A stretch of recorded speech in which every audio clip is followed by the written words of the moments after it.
Hey everyone, welcome back to my YouTube channel. And आज हम maths pedagogy के questions discuss करेंगे जो लास्ट टाइम एग्ज़ाम हुआ था ऑनलाइन, उसके क्वेश्चंस यहाँ पे होंगे। और इसमें हम पेडागॉजी के क्वेश्चंस जितने भी हैं वो उसको डिस्कस करेंगे। तो स्टार्ट करते हैं। सीटेड ईवीएस, अगर आप सीटेड ईवीएस के नोट्स चाहिए आपको, या फिर आपको प्रीवियस ईयर क्वेश्चन पेपर चाहिए, तो आप प्लेलिस्ट में चेक कर सकते हो। एंड यस, ये पेपर 1 के लिए है। पेपर 1 में जो 30 क्वेश्चन होता है मैथ्स का, उसमें 15 क्वेश्चन जो बेसिकली होता है वो पेडागॉजी के होता है। तो उसी क्वेश्चंस को हम यहाँ पे डिस्कस करेंगे। तो स्टार्ट करते हैं। क्वेश्चन है कि which of the following activities is best suited for development of special understanding among primary grade learners. तो बेसिकली बच्चों में, प्राथमिक स्तर में जो बच्चे हैं उनमें दीक स्थान संबंधित, जो स्थान संबंधित समझ है उसको विकसित करना है बच्चों में। तो कौन सी एक्टिविटी होगी जो सबसे बेस्ट होगी प्राइमरी लेवल पे? या फिर representing number on a number line. Number line जैसे होता है ना, संख्या रेखा जिसे कहते हैं, उस पे संख्याओं को निरूपित करने से जो स्थान स्पेशल अंडरस्टैंडिंग है वो क्या हो जाएगा, अच्छी तरीके से डेवलप हो जाएगा बच्चों में। तो ऐसा नहीं है। दूसरा है उनके घरों के जितने भी रूम्स हैं, कक्षों के सापेक्ष आकारों और स्थितियों को दर्शाते हुए मानचित्र रेखांकित करना। इसमें क्या है, बच्चों को क्या करना है, एक drawing a map of their homes showing relative size and position of rooms. तो रूम्स जो है ना उनके घरों में, उनके साइज़ और पोजीशन को दिखाते हुए मैप में क्या करना है, ड्रॉ करना है, एक मैप बनाना है। तो ये बच्चे अपने घर का कर रहे हैं, तो इसमें बच्चे क्या समझेंगे, पोजीशंस के बारे में समझेंगे, स्थान के बारे में समझेंगे। या फिर कह सकते हैं कि measuring the distance between two cities on a map. जैसे कि एक दो सिटीज़ हैं, उनके बीच के डिस्टेंस को मेज़र करने से बच्चे स्थान का जो संबंध है, मतलब स्पेशियल अंडरस्टैंडिंग है वो नहीं हो पाएगी। या फिर recalling the names of geometrical figures, उनके नाम याद करना। ज्योमेट्रिकल जो ज्यामितीय आकृतियाँ होती है, जैसे त्रिभुज हो गया, ट्रायंगल्स कह सकते हैं, रेक्टेंगल हो गया, स्क्वायर हो गया, उनके नामों को याद करने से स्मरण करना जो भी होता है ना, स्मरण करना, ये हमेशा गलत होता है। बच्चों को रटना, स्मरण कराना, इससे क्या होता है कि ये जो ईवीएस है ना, ईवीएस हो गया चाहे मैथ्स की पेडागॉजी हो गई, उसमें गलत माना जाता है। तो ये जो सेकेंड ऑप्शन हो जाएगा वो करेक्ट हो जाएगा। नेक्स्ट क्वेश्चन देखते हैं। एनसीईआरटी के अनुसार कक्षा 3 के विद्यार्थियों के लिए कौन सा जो अधिगम प्रतिफल है वो अपेक्षित नहीं है, यानी बच्चों से एक्सपेक्टेड नहीं है कि जो लर्निंग आउटकम हो वो इसमें से होना चाहिए। तो बेसिकली देखिए, प्राइमरी लेवल पे आप क्या पढ़ाते हैं बच्चों को, स्थानीय मान पढ़ाते ही हैं। तो प्लेस वैल्यू ऑफ 4 इन, ये तो रिलेटेड है। Identify the next shape in given pattern of shapes. तो कोई भी बहुत सारे शेप्स दिए गए, आकृतियाँ दी गई हैं, उनमें से आपको आकृतियों को पहचानना है, बहुत सारी श्रृंखलाएँ दी गई हैं। या फिर ये भिन्न वाले, बेसिकली एनसीएफ के अकॉर्डिंग प्राइमरी लेवल पे भिन्न से जुड़े जल्दी प्रश्न नहीं कराने चाहिए, क्योंकि बच्चों को इससे संबंधित कठिनाइयाँ आ सकती हैं। तो ये गलत है, इसलिए ये एक्सपेक्टेड नहीं है। तो ये बाकी ये सब समान है, ये सिद्ध करना या दर्शाना बच्चों के लिए आसान होगा। तो जो थर्ड ऑप्शन है वो नहीं होगा। नेक्स्ट क्वेश्चन देखते हैं।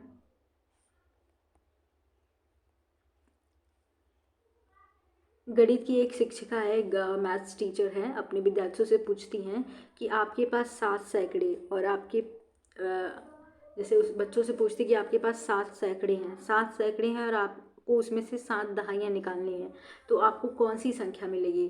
तो बच्चों को बताना है कि 7 सैकड़े हैं, और सैकड़ा मतलब आपका 100 होता है। तो वो आपको बताना है, बच्चे को बताना है कि उसमें से अगर हम 7 दहाइयाँ निकाल देंगे तो कौन सी संख्या मिलेगी। तो एक छात्र है, वो बोलता है कि मुझे 0 मिलेगा। तो निम्नलिखित से कौन सा कथन छात्र द्वारा दिए गए उत्तर के संबंध में अति उपयुक्त है? यानी एक छात्र अगर 0 देता है तो इसके संबंध में कौन सा सही है, इस उत्तर के संबंध में, इस आंसर के संबंध में। तो पहले पहले तो आपको समझना है कि इसका आंसर कैसे हो सकता है। देखिए यहाँ पे 7 सैकड़े दिए, तो एक सैकड़ा मतलब 100 होता है। तो 7 सैकड़ा मतलब 7 गुणे 100, तो आपका 700 हो जाएगा, ठीक है। और यहाँ पे 7 दहाइयाँ दिया है, दहाई में कितना होता है, 10 दहाई में आपका बात किया जाए तो 10 दहाई में 10 दहाई क्या है, मतलब 10 को टेंस की बात हो रही है, तो यहाँ पे कह रहा है कि 7 दहाई यानी 70 हो जाएगा। ठीक है, अब इसको माइनस करने के लिए कह रहे हैं, तो बच्चे को ऐसा लगता है कि ये दहाई और सैकड़ा समझ नहीं आ रहा, बच्चे को लग रहा है बच्चा जीरो कह दे रहा है, तो उसको ये डिजिट समझ आ रहा है, वो ये नहीं समझ रहा है कि दहाई और सैकड़ा क्या होता है। जबकि आपको पता है कि 10 इकाई मिलकर एक दहाई बनाते हैं ना, 10 इकाई मिलकर एक दहाई बनाते हैं, और 100 दहाई में सॉरी एक दहाई में नहीं, एक सैकड़े में कितना इकाई होती है, 100 इकाई होती है, और 10 दहाई होती है। ठीक है, 10 दहाई होती है। तो इसी तरीके से आपको समझना है, इसमें बच्चा गलत अगर बता रहा है तो उससे संबंधित जो उत्तर से संबंधित अति उपयुक्त कथन कौन सा होगा। तो क्या आपको करना है कि शिक्षिका को संख्या में जो टीचर है, शिक्षिका को समस्या को संख्यात्मक रूप से लिखना चाहिए ताकि छात्र उसे हल कर सके।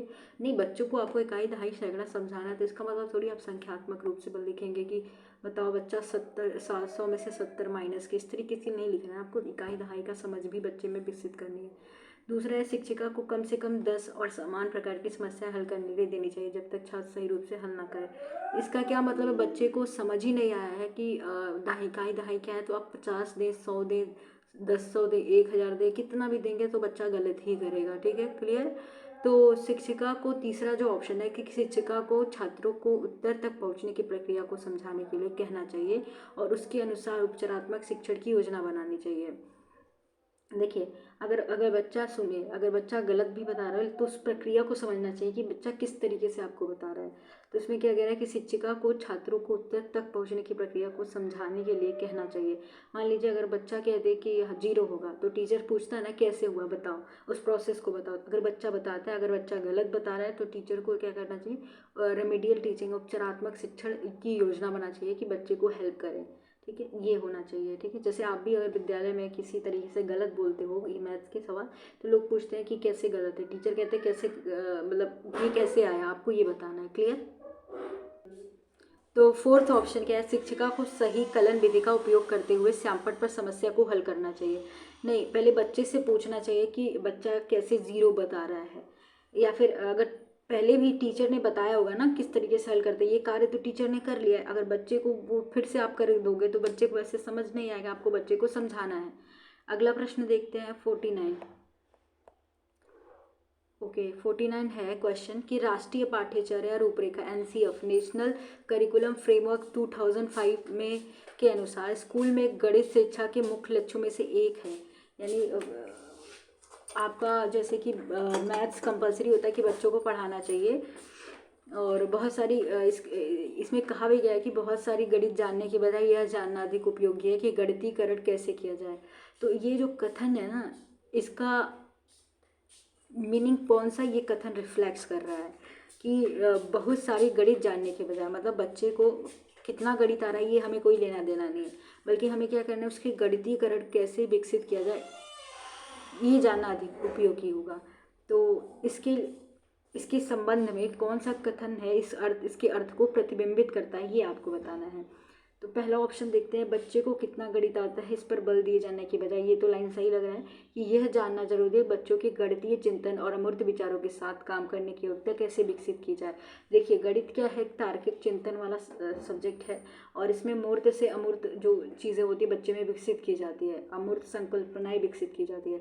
तो इसमें क्या किया जाता है कि गणितीय चिंतन अमूर्त विचारों के साथ काम करने की योग्यता कैसे विकसित हो रही है ये जानना जरूरी है, ना कि ये जानना है कि कितना गणित आता है बच्चे पर, इस पर बल दिया जाए। तो ये तो सही लग रहा है। अगला ऑप्शन देख लेते हैं, अब फिर देखते हैं गणितीय की शिक्षा या जो गणित की शिक्षा है, गणित को के पाठ्यक्रम में केवल, पहले तो नेगेटिव टैग वर्ड्स जो उसको हटा दीजिए, केवल उन्हीं विषय को शामिल करने पर ध्यान देना चाहिए जो दैनिक जीवन में उपयोगी। केवल वाला हमेशा गलत होता है। तो गणित दैनिक जीवन में उपयोगी है, इसलिए गणित में समस्याओं को हल करने के बच्चे के मकसद विचारों को गणितीय कर देगा।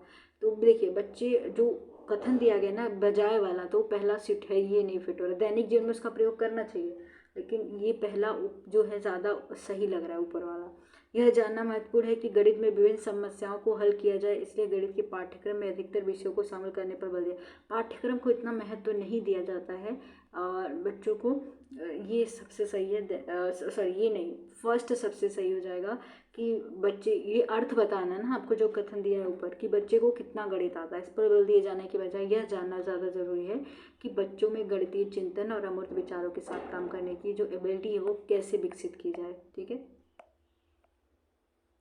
नेक्स्ट क्वेश्चन जो है, श्री गोविंद अपनी कक्षा थर्ड के छात्रों में पैटर्न पहचानने का मतलब पैटर्न आइडेंटिफिकेशन का स्किल डेवलप करना चाहते हैं टीचर। तो निम्नलिखित में से कौन सी जो एक्टिविटी है सबसे अधिक सहायक सिद्ध होगी अगर बच्चे को पैटर्न समझाना हो, पैटर्न पहचानना, ये आपका मैथ्स में समझाना होता है, ये एक एनसीएफ में इसका उल्लेख किया गया है। तो छात्रों को अपना वंश वृक्ष बनाकर उसकी तुलना अपने मित्र के वंश वृक्ष से करने के लिए कहना, ये पैटर्न ज़्यादा अच्छे से समझाएगा? नहीं, पैटर्न समझ नहीं आएगा इसे।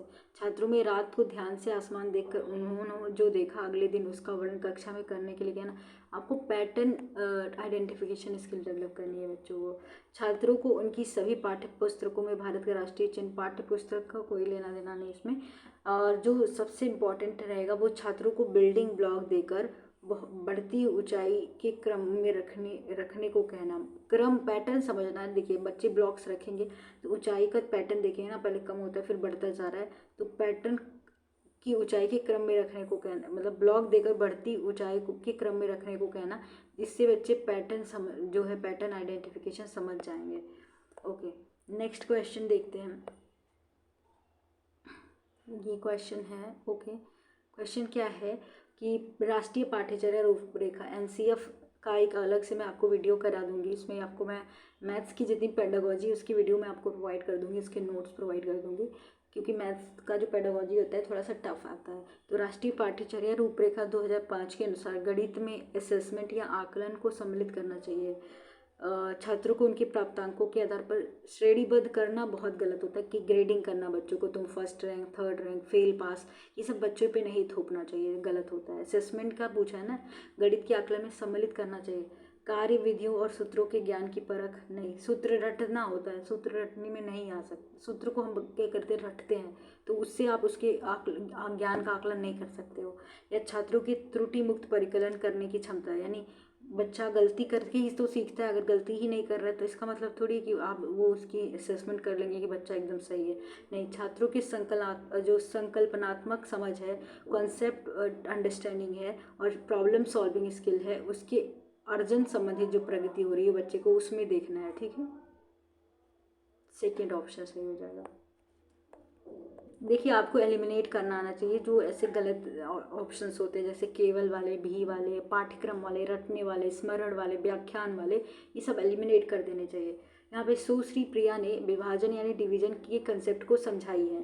एक टीचर है जो डिवीजन पढ़ा रही है बच्चों को, तो इस पर छात्रों का आकलन करने के लिए अगर बच्चों का असेसमेंट करना है कि बच्चे को समझ आया कि नहीं, तो वो कौन सा ऐसा प्रमाणिक कार्य, सबसे अच्छा उदाहरण कौन सा है कि जिससे उसे पता चलेगा कि बच्चे का जो समझ है वो विकसित हो गया, मतलब वो उसको लगेगा कि जो मैंने पढ़ाया बच्चों को समझ आया, उसका आकलन हो सकता है।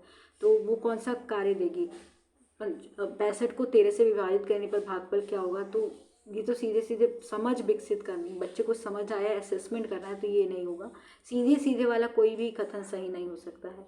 या एक संख्या को दूसरी संख्या से विभाजित करने का क्या अर्थ है, उदाहरण देते समझाइए। बच्चे लिखने वाले पे नहीं है, हमें लर्निंग बाय डूइंग करके करना है। फिर आपकी कक्षा में उपस्थित 25 छात्रों में 100 उपलब्ध ड्राइंग सीट समान रूप से वितरित करने में बच्चे क्या एक्टिव रहेंगे और बच्चे सीखेंगे अपनी कक्षा में, तो ये सबसे सही बेस्ट ऑप्शन लग रहा है। या फिर अपनी कक्षा के लिए एक झंडा बनाए जिसका 1/3 भाग नीला हो, इस तरीके से नहीं, तो सबसे बेस्ट ऑप्शन आपका डिवीजन भी समझ जाएंगे बच्चे की वितरण कैसे करते हैं। 25 छात्रों में 100 उपलब्ध ड्राइंग सीट को समान रूप से वितरित करने से जो पैटर्न की जो डिवीजन है वो समझ आ जाएगा कि बच्चों को डिवीजन समझ आया है, टीचर आकलन कर सकती है। अगला क्वेश्चन देखते हैं। क्वेश्चन है इसमें पढ़ते हैं इसको एक बार। माध्यमिक और उच्चतर माध्यमिक विद्यालयों में ऐसा देखा गया है कि गणित में लड़के लड़कियों से बेहतर प्रदर्शन करते हैं। इस परिस्थिति का समालोचनात्मक विश्लेषण इस ओर इशारा करता है कि इसका कारण हो सकता है। मतलब कोई देखिए उच्चतर माध्यमिक विद्यालय है और माध्यमिक विद्यालय है कि गणित में क्या होता है, जो मैथ्स में लड़के लड़कियों से बेहतर प्रदर्शन कर रहे हैं, मतलब उनका जो प्रदर्शन है वो अच्छा परफॉर्म कर रहे हैं। तो इसमें इसका कारण क्या हो सकता है? देखिए, ये जेंडर, पहले तो बच्चे में ये कंसेप्ट विकसित किया गया होगा कि लड़का लड़कियों से ज़्यादा मैथ्स लड़कों को ज़्यादा आता है, तो ये सोसाइटी ज़्यादा मैटर करती है। लोग बचपन से ही बच्चों को डरा देते हैं कि लड़कों को मैथ अच्छा आता है, तो लड़कियां मैथ में पीछे रह जाती है। जैसे कि एक ऐसे आपका एक शो भी आता था, सीरियल समथिंग करके, जिसमें कहा जाता था कि जो लड़की थी उसको बीटेक नहीं करने दिया जा रहा था, तो क्योंकि लड़कियों को माना जाता है कि लड़कियां इंजीनियर बन के करेंगी क्या, ठीक है, वो मतलब टेक्नीशियन क्यों बनेंगी, क्या करना है उनको, वो मैकेनिकल इंजीनियरिंग क्यों करेंगे, इस तरीके से कॉन्सेप्ट होता है। तो ये समाज में विकसित होता है, मतलब हमारे आसपास के लोग, हमारे फैमिली, ये सब विकसित करते हैं। तो इसका कारण क्या है? अगर अगर कोई बच्चा, देखिए, अगर कोई लड़का अच्छा प्रदर्शन कर रहा हो, लड़कियां पीछे रह जा रही हैं मैथ्स में, तो इसका कारण होगा, इसका कारण है कि लड़कियां गणित, तर्क वितर्क करने में असमर्थ होती हैं। इसका आप सिंपल वर्ड में ही आप खुद कह दे रहे हो कि लड़कियां क्या वितर्क असमर्थ होती हैं। आप कैसे कह सकते हो कि लड़कियां मैथ्स में कमज़ोर हो सकती हैं? इसका ये कारण नहीं हो सकता। लड़कियों में भी एबिलिटी होती है, लड़कियां भी परफॉर्म कर सकती हैं। या गणित का ज्ञान लड़कियों के लिए नहीं होता है। देखिए, यहाँ भी आप ऐसे प्रश्न को, ऐसे आंसर को इग्नोर करिए कि इसका कारण ये नहीं होता है। यहाँ पे समाजीकरण की प्रक्रिया में अधिकतर लड़कियों का यह बोध करवाया जाता है कि गणित एक पुरुषों का क्षेत्र, अतः ये कठिन है। जैसे कि पहले ही आपके माइंड में ये सेटअप, मतलब कॉन्सेप्ट विकसित कर दिया जाता है कि लड़कियां मैथ नहीं कर सकती, लड़कियां मैथ में फेल हो जाती हैं, लड़कों के लिए होता है मैथ। तो ये समाजीकरण का एक कारण है कि समाज में ऐसा वो हो गया है। इसकी वजह से लड़कियां जो प्रदर्शन कर रही हैं वो अच्छा नहीं कर रही है, लड़के अच्छा कर रहे हैं। जब आपका इंटरेस्ट ही आपको ख़त्म करवा दिया जाएगा कि आप कमज़ोर हैं, आपको पहले ही ऐसी बातें करके हतोत्साहित कर दिया जाएगा कि आप परफॉर्म अच्छा नहीं कर पाएंगे, तो डिमोटिवेट कर दिया गया आपको, तो आप परफॉर्म अच्छा नहीं करोगे। तो इसका कारण यही होगा। या फिर लड़कों लड़कियों की तुलना में गणित में स्वाभाविक रुचि होती है, रुचि की बात ही नहीं होती, लड़कियों की भी रुचि होती है, पर वो समाजीकरण जो फैक्टर है ना, वो आ जाता है, जिसकी वजह से उनकी रुचि कम हो गई है। ओके, नेक्स्ट देखते हैं। मतलब नंबर, संख्याओं का गुणन, यानी अब यहाँ पे मल्टीप्लिकेशन बताना है। इसकी अवधारणाओं को, मतलब जैसे अभी हमने डिवीज़न का पढ़ा कि डिवीज़न के कंसेप्ट को पढ़ाने के लिए, यानी डेवलप करने के लिए, जैसे कि टीचर ने देखा कि बच्चों में विकसित हुआ है कि नहीं, उसका आकलन करने के लिए बच्चों में 25 जो चीज़ें थी क्लासरूम में ही, उसको डिस्ट्रीब्यूट करने के लिए कर दिया। तो यहाँ पे क्या है कि संख्याओं का गुणन करने की अवधारणा को पढ़ाने से पहले निम्नलिखित में से कौन सा प्रारंभिक गतिविधि सबसे उपयुक्त होगी। यानी आपको बताना है कि बच्चों को आपको मल्टीप्लिकेशन गुणन बताना है। तो इस कंसेप्ट को पढ़ाने से पहले अगर आपको एक्टिविटी करानी है, तो कौन सी एक्टिविटी सबसे उपयुक्त होगी इस टॉपिक से रिलेटेड। तो पहले आप सर्वप्रथम गुणन के चिन्ह का परिचय देना, नहीं ये देंगे लेकिन बाद में देंगे, पहले आप इस तरीके से देखिए। बच्चों में ना आप इंडक्टिव टू, देखिए, इंडक्टिव मेथड का प्रयोग करते हैं, ठीक है। डिडक्टिव मेथड जिसमें रूल बता दिया जाता है, रूल नहीं पहले बताते हैं, यहाँ पे बच्चों को पहले एग्जाम्पल बताएंगे। या फिर आप छात्रों में उनकी कक्षा में कुल गुब्बारों की संख्या ज्ञात करने के लिए कहना है, यदि उनमें से प्रत्येक छात्र 5 गुब्बारे लाते हैं। तो ये आपका गुणन यानी मल्टीप्लिकेशन समझ आएगा कि देखिए, कुल गुब्बारों की संख्या निकालनी है, और इससे क्या होगा कि प्रत्येक छात्रों के पास 5 गुब्बारे हैं, और संख्या प्रत्येक छात्रों के पास 5 गुब्बारे हैं, उनकी क्लास में जितने बच्चे होंगे तो उनसे गुणा करेंगे, सॉरी डिवाइड नहीं, मल्टीप्लाई करेंगे, तो गुब्बारों की संख्या निकल जाएगी। तो ये कंसेप्ट है, क्या है, बच्चा एक्टिव भी है और बच्चा सीख भी रहा है, तो ये सबसे बेस्ट ऑप्शन होगा। या फिर छात्रों से उनके विद्यालय में छात्रों की कुल संख्या गिनने के लिए, गिनना नहीं, यहाँ पे गुणा करने की कॉन्सेप्ट को विकसित करना है ना। या फिर छात्रों को हल करने के लिए कहना है, यदि आपके प्रत्येक दिन जेब खर्च के लिए 10 रुपये मिलते हैं, तो आपके कितने दिनों में 100 रुपये मिलेंगे, इस तरीके से नहीं, ठीक है, वो सही ऑप्शन हो जाएगा। अगला प्रश्न देखते हैं, अगला क्वेश्चन क्या है। एनसीएफ का क्वेश्चन आता है, इसकी मैं अलग से वीडियो बना के आपको नोट्स प्रोवाइड कर दूंगी। यहाँ पे एनसीएफ 2005 के अनुसार निम्नलिखित में से कौन सा प्राथमिक स्तर यानी प्राइमरी लेवल पर गणित की पाठ्य पुस्तक की एक वांछनीय विशेषता का निरूपित करता है। यानी देखिए, प्राइमरी लेवल पे जो बुक होती है उसका एक कैरेक्टर है, उसकी विशेषता है कि उसको बनाया गया है, क्यों, कैसे बनाया गया है। तो अवधारणाओं को अमूर्त से मूर्त की ओर प्रस्तुत किया जाना चाहिए, ये विशेषता नहीं है। मूर्त से अमूर्त की ओर नहीं होना चाहिए, मूर्त से अमूर्त की ओर होना चाहिए, अमूर्त से मूर्त की ओर नहीं, ठीक है। या पाठ्य पुस्तक के पुस्तक के आवरण पृष्ठ को आकर्षक और रंगीन होना चाहिए। मैथ पढ़ा रहे हो, मैथ को इतना फोकस नहीं करना है आपको, ठीक है। अगर ईवीएस पढ़ाते तो आप रंगीन आकर्षक बना सकते थे, या फिर रंगीन आपको बनाना है, लेकिन ये सबसे वांछनीय विशेषता नहीं होगी ना। इसमें सूत्रों और कलन विधि यानी जो फॉर्मूला है, रूल है, उसको क्या उसको सम्मिलित करना इसकी विशेषता नहीं होती, होती है लेकिन बाद में। या फिर इसमें गणितीय समस्या, सबसे सूटेबल जो एग्जांपल इसमें गणितीय समस्या है जो कि संदर्भात्मक और बच्चों के जीवन के अनुभव से संबंधित, उनको प्रस्तुत करना चाहिए। जैसे कि बच्चों को बोला जाता है कि नहीं समझाने के लिए कि बच्चों आलू लेने गए, इस तरीके से रियल एग्जाम्पल देके समझाया जाता है। तो जीवन के अनुभव से संबंधित होनी चाहिए, ऐसे प्रॉब्लम को प्रस्तुत करना चाहिए उस मैथ्स पढ़ाने के लिए।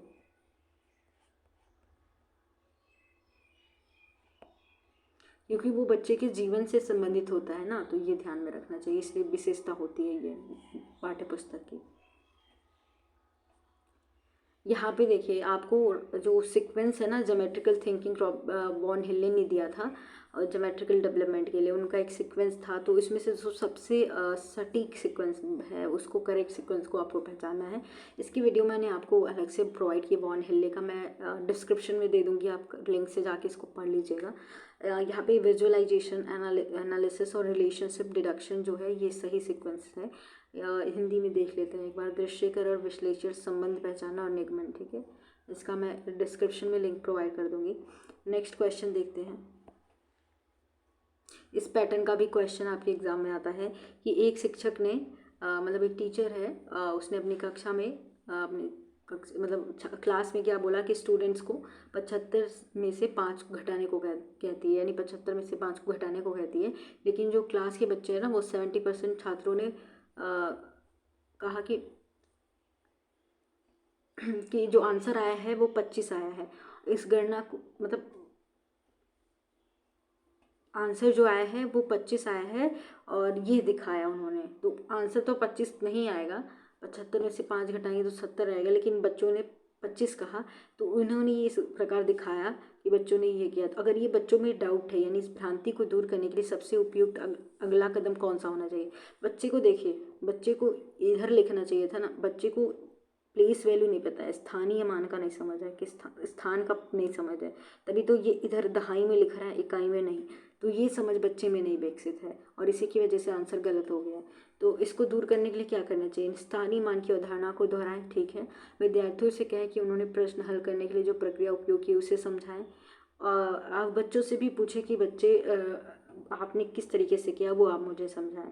तो ये तो ठीक लग रहा है। या फिर 2 अंकी संख्याओं में से एक की संख्याओं को व्याकलन के नियम को धराते हुए, देखिए नियम पहले नहीं आता है, बच्चे प्राइमरी लेवल के, तो इसको बिल्कुल गलत कट कर दीजिए। 1 अंकी संख्याओं को घटाने जैसे सरल प्रश्नों को अधिक अभ्यास कैसे कराएंगे जब बच्चे गलत ही कर रहे हैं। वो बात ही वो तो सही है कि practice makes a man perfect, ये तो अलग है, लेकिन यहाँ पे ये नहीं है ना कि कॉन्सेप्ट ही नहीं समझ आया बच्चे को, तो प्रैक्टिस तो हमेशा गलत ही करेगा।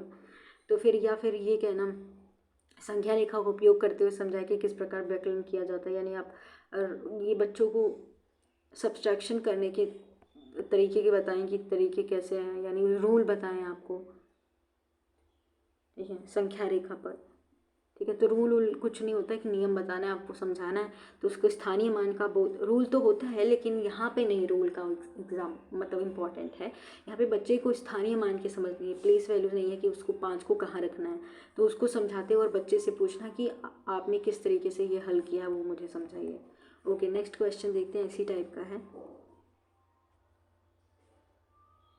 क्वेश्चन है कि एक कक्षा में अधिकांश छात्र कहते हैं कि 270 + 34 होता है 270। ओके, मतलब 270 में 34 जोड़ो तो क्या होता है, ये आंसर आता है। मतलब 270 में अगर 34 हम जोड़े तो क्या होगा। और बच्चों ने क्या बताया, 2104 बताया है।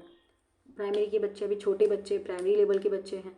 और ये जो अवधारणा है इसकी समझ विकसित करने के लिए बच्चों में, यहाँ पे देखिए प्लेस वैल्यू प्रॉपर है, यहाँ पे स्थानीय मान की समझ है बच्चे में, देखिए पूरा सही रखा है बच्चा। ये जो जैसे हम कहते हैं ना, हम जैसे देखिए ये इसकी समझ नहीं है, लिखने का तरीका नहीं है, क्योंकि बच्चे ने देखिए 4 को 4 लिख दिया है और 7 3 क्या होता है, 7 3 10 होता है, तो 10 को 10 ही लिख दिया। जबकि हम क्या करते हैं, इकाई के अंक को लिखते हैं, दहाई के नहीं लिखते, तो 1 हम छोड़ देते हैं। तो इसके बाद जो अगला आता है उसमें हम 1 को जोड़ देंगे, तो यहाँ पे 3 हो जाता है। लेकिन बच्चे को ये समझ नहीं है, तो इसकी समझ विकसित करनी है बच्चे में। तो इससे इस भ्रांति को दूर करने के लिए क्या करना चाहिए, जोड़ने के समय पुनर्समूहीकरण, या फिर 3 अंक की संख्याओं का जोड़ योग कराएं। बच्चे को सीधी गिनती कराएंगे नहीं, 3 अंकों वाली संख्याओं का स्थानीय मान नहीं है, यहाँ पे स्थानीय मान का लेना देना नहीं है। तो यहाँ पे बच्चों को क्या कराएं, एडिशन विथ रीग्रुपिंग। ठीक है, ये सबसे सही ऑप्शन है।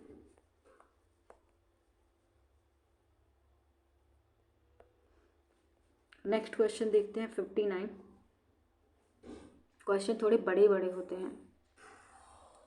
क्वेश्चन है कि एक 5वीं यानी 5th क्लास के प्राथमिक स्कूल यानी प्राइमरी स्कूल के अध्यापक के अपने छात्रों को निम्नलिखित कार्य देते हैं, यानी होमवर्क देंगे या कार्य देंगे, एक्टिविटी कराएंगे कि अपने आसपास पड़ोस से आस पड़ोस से क्लास 3rd और 5th में पढ़ने वाले छात्रों की संख्या एकत्रित कीजिए। एकत्रित जानकारी से 3rd और 5th कक्षाओं में पढ़ने वाले लड़के लड़कियों की को वर्गीकृत कीजिए, यानी लड़कों लड़कियों की संख्याओं को अलग करिए। तो इस परियोजना यानी इस प्रोजेक्ट में कम से कम 10 घरों को सम्मिलित करिए। इसमें टीचर कहते हैं कि आसपास जितने भी 10 घर हैं वहाँ पे जाइए और पता करिए कि क्लास 3rd और 5th में पढ़ने वाले बच्चों की संख्या कितनी है, और उसमें से लड़का लड़कियों को अलग एक ग्रुप में रखिए। और ये जो क्रियाकलाप है, ये एक्टिविटी करवा रहे हैं, इसका उपयोग किया जा सकता है। किस रूप में इसका उपयोग करवा रहे हैं टीचर? इसका उपयोग छात्रों को लैंगिक जेंडर भेदभाव प्रति संवेदनशील बनाने के लिए। ये जेंडर से संबंधित ही नहीं, जब ईवीएस पढ़ते तो समझ आता है, अभी मैथ्स पढ़ रहे हैं तो ऐसा कुछ नहीं है। यहाँ पे आंकड़ा प्रबंधन यानी डेटा मैनेजमेंट के कंसेप्ट को परिचय देने के लिए है ये सही। ठीक है, या फिर स्कूली छात्रों में सामुदायिक सेवा के मूल्यों को, सामुदायिक सेवा क्या कर रहे हैं, शिक्षक को पदोन्नति के उद्देश्य में रचनात्मक क्या कार्य कर रहे हैं, आपने बस सीधे सीधे कहा है। तो ये बच्चों में क्या है, डेटा हैंडलिंग यानी डेटा हैंडलिंग एंड मैनेजमेंट को इंट्रोड्यूस कराना है। ठीक है, कि जाके लोगों को कलेक्ट करना और उसमें गर्ल्स और बॉयज़ के जो नंबर्स हैं उनको अलग रखना। ठीक है, तो ये 59 क्वेश्चन है इसका राइट आंसर। अगला क्वेश्चन देखते हैं, ये थोड़ा सा नया क्वेश्चन है। सिमुलेशन सॉफ्टवेयर का उपयोग करते हुए निम्नलिखित में से क्या सबसे अच्छी तरह सिखाया जा सकता है? विभिन्न संख्याओं का स्थानीय मान और अंकित मान ज्ञात करना। देखिए, सिमुलेशन सॉफ्टवेयर ऐसा सॉफ्टवेयर होता है जिसको अगर एक बार दिखा देते हैं, ठीक है, आपको दिखा दिया उसके बाद हट गया, तो वो कंसेप्ट आपको विकसित हो जाए। लेकिन स्थानीय मान के लिए वो चीज़ें आपके सामने प्रेजेंट होनी चाहिए, तो ये उन चीज़ों के लिए नहीं होता है, तो ये गलत हो गया। ठीक है, स्थानीय मान, ऊंचाई याद करना, ये सब उन चीज़ों के लिए नहीं है। या फिर अलग अलग विमाओं वाले आयतों की लंबाई, ये देखिए, ये भी आपके सामने होगा तभी आप कर पाएंगे। या फिर विभिन्न वस्तुओं के वजन की तुलना करने में, ये भी ठोस वस्तु और ठोस वस्तु के लिए नहीं होता है, तो वो भी आप नहीं कर पाओगे। ये सब चीज़ें आपके सामने होगी तब आप कर पाओगे नहीं। या 4th देखते हैं, दर्शाना कि किसी श्रृंखला में तीसरी आकृति को बदलने से किस प्रकार 10वीं आकृति भी बदल जाएगी। तो ये अलग है थोड़ा सा, इसमें ऑब्जर्वेशन टेक्निक है और वास्तविक घटना की मॉडलिंग की प्रक्रिया पर आधारित है ये। तो इसमें जो स्टूडेंट है ये अमूर्त अवधारणाओं को प्रदर्शित कर सकते हैं, मतलब इसके थ्रू जो सिमुलेशन सॉफ्टवेयर है जिसको अनुकरण या अनुकार भी कहते हैं, तो इसके थ्रू क्या करते हैं, वे अमूर्त अवधारणाओं को प्रदर्शित कर सकते हैं। तो दर्शाना कि किस श्रृंखला में तीसरी आकृति को बदलने से किस प्रकार 10वीं आकृति भी बदल जाएगी। क्लियर? तो ये ऑप्शन सही हो जाएगा। तो ये वीडियो यहीं पे एंड होता है। आई होप आपके लिए वीडियो हेल्पफुल रही होगी। अगर अभी तक आपने चैनल को सब्सक्राइब नहीं किया तो please do like share and subscribe. And yes, EVS के प्रीवियस ईयर क्वेश्चन पेपर आप चैनल पे देख ले, प्लेलिस्ट में आपको मिल जाएगा। और कल से मैं आपके मैथ्स पेडागोजी की क्लासेस कंटिन्यू कराऊंगी, जिसमें जितने भी NCERT 2005 का है और उद्देश्य क्या है उसका सब कुछ मैं आपको पेडागोजी कंप्लीट करवा दूँगी मैथ्स का। ठीक है।